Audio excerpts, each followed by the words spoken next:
Hey guys, DJ here. Welcome to part 2 of Australian War Stories. Today I would like to talk about Jack Simpson Kirkpatrick, who many of us know as Simpson and his donkey. He was born in 1892 at South Shields on the north coast of England. As a child during school holidays he worked as a donkey lad, where he developed a great affinity with the animals, in particularly the donkeys.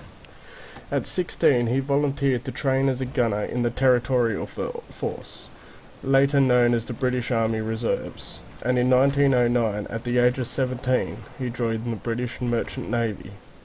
The following year, Simpson deserted ship at Newcastle, New South Wales, and took up various jobs including cane cutting and coal mining. In the 3 years leading up to the outbreak of World War I, he served as a steward, a stoker and greaser on Australian coastal ships. Simpson enlisted in the Australian Army after the outbreak of the war, where he enlisted as John Simpson to avoid being identified as a deserter. Simpson enlisted as a field ambulance stretcher bearer, a job only given to the physically strong men. On the 25th of April 1915, Simpson landed on the Gallipoli Peninsula as part of the Anzac forces. In the early hours of the next day, as he was carrying a wounded soldier on his shoulders, Simpson saw a donkey and he knew what he had to do. He quickly made use of the donkey to carry his fellow soldiers. He was constantly singing and whistling as he went through the battle, seemingly not to care about flying bullets and shrapnel as he carried the wounded back to the base. He used at least 4 donkeys and was emulated by the other stretcher bearers who also began to use donkeys to help transport the wounded. He and his donkeys became a familiar sight to the Anzacs until the 19th of May, where he was killed when a machine gun bullet struck him in the back. In the 24 days, he had rescued at least 300 men. This heroic feat was accomplished under constant attack from the enemy. He was the most respected and admired of all the Anzac heroes. Colonel John Monash wrote that Private Simpson and his little beast earned the admiration of everyone at the upper end of the valley. They worked day and night throughout the whole period since the landing, and the help rendered to the wounded was invaluable.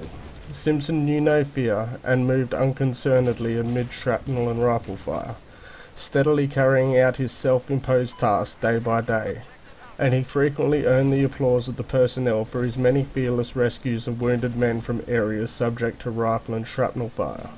On June 3rd, 1915, Simpson was recommended for the Victoria Cross by his unit.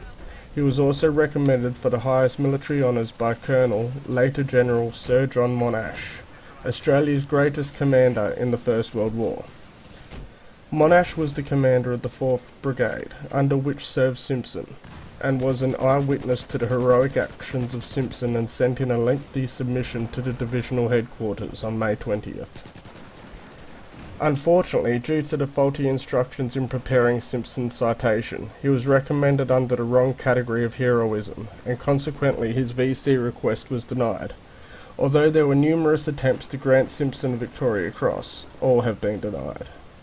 Although he never did receive the VC, he has become one of Australia's best-known war heroes, and a bronze statue of him and his donkey rescuing a wounded soldier stands at the Australian War Memorial in Canberra. Again, I would like to end this video by thanking all the men and women who have served or are currently serving in the Australian Defence Force. Thank you for all that you do. And to all the Anzacs who never returned from Gallipoli, lest we forget.